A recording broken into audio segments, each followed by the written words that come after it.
Oh no! It's set in the 80s. Stay tuned for it.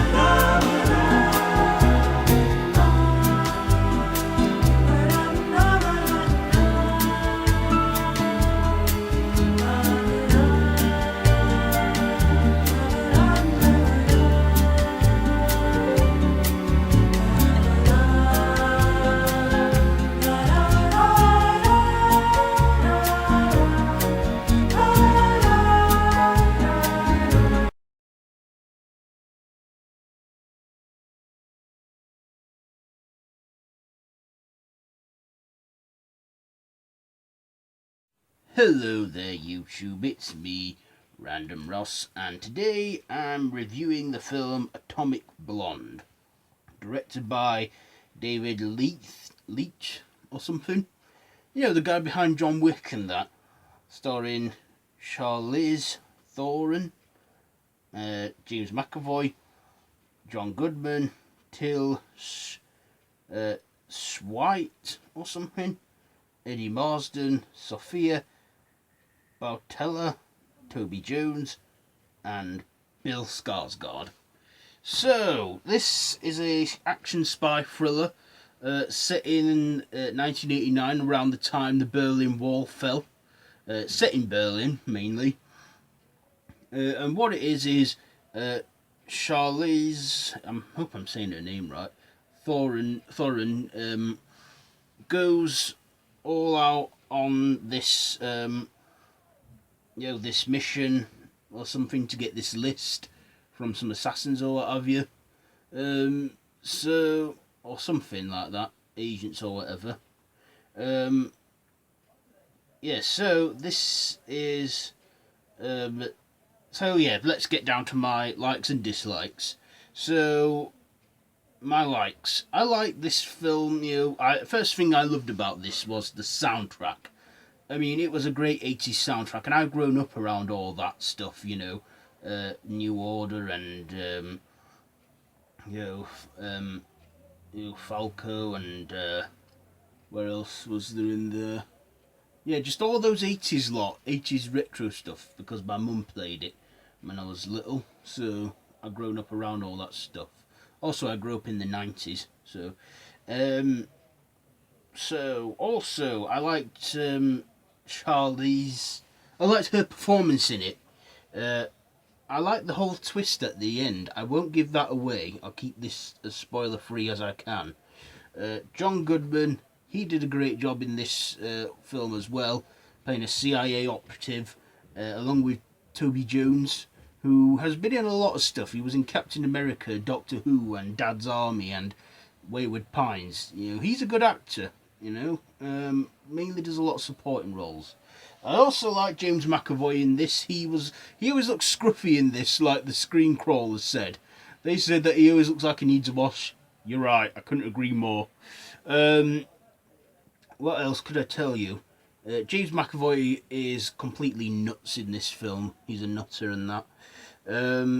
Also, Sofia Boutella, she was fit in it, as always. I mean, I never heard of her until back in June when I watched The Mummy, and she was fit in that, and she was fit in this as well, playing a French operative.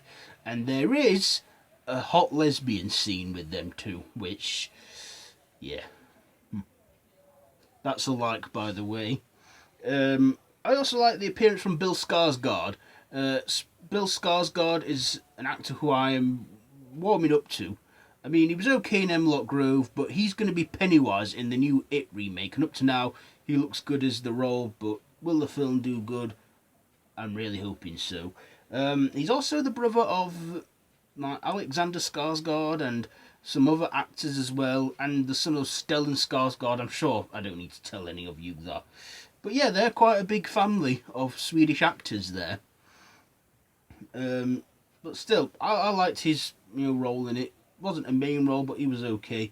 Eddie Marsden, he was alright as well, like he's in every film he does. and stuff. Till Swat, I'm butchering his name, playing the Watchman. I liked his role, how secretive he was, and how we didn't know his actual name. He was just called the Watchman because he made watches, but he was secretly, part of the MI6 service and that, I think. So, my dislikes on this film. One dislike I will say is, a lot of the middle act in it. Some bits I got lost in some parts because it was like one of these films where it starts at one part and then it's like they go back to how the scenario happened at the start. It's one of those films, and I don't like it when they keep jumping back and forth to it, Also, another thing I didn't like, this dislike, I thought, there was a few bits in between action sequences that I found boring, which at one point I did struggle to keep my eyes open, but once I stood up, had a stretch and that and stuff, I felt a bit more woken up, and it got better and that. It had a lot of good fast-paced scenes. I mean, this film wasn't slow either. It was, entertaining and great. I do think that this film, I think it has had mixed reviews. I'm not sure yet. I need to watch more reviews on this, but still, I personally like this film. I thought it was decent, greatly shot, great soundtrack, great,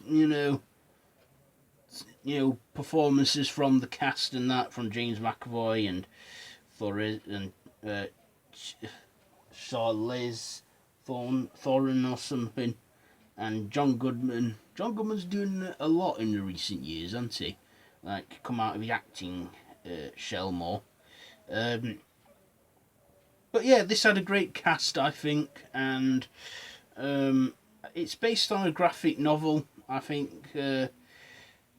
But yeah, I like how, the setting and that of the film, it was alright. It was okay. It was good. I enjoyed it a lot. So, my final thoughts and ratings. Atomic Blonde was fairly decent, had good action paces and sequences. There were a few parts which I did find boring in this film, but other than that, I do recommend you watch it if you're into all this spy thriller stuff. And it does get a little flat in between, but just bear with it. It should pick up and that again. So yeah, let's see, my final thoughts and ratings for this. Well, I'll just give you my final thoughts. So my ratings, I'm giving Atomic Blonde, let's see, I'm going to give Atomic Blonde, what the hell, I'm giving it 3.5 out of 5. 3.5 out of 5, I think that's a fair score. So that's been my review on Atomic Blonde. If you like this video, be sure to give it a big thumbs up. Don't forget to share with your friends. Also, be sure to follow me up on social media, Facebook and Twitter. They're all linked down below in the description. And yeah, I think that's pretty much it. Don't forget to hit that notification bell and sub to the channel if you haven't already. And also, Q&A deadline, the 18th, so get your questions in. Till next time, I bid you all a goodbye, friends, goodbye. I'll link the Q&A video to it down below at the end of this video. Bye.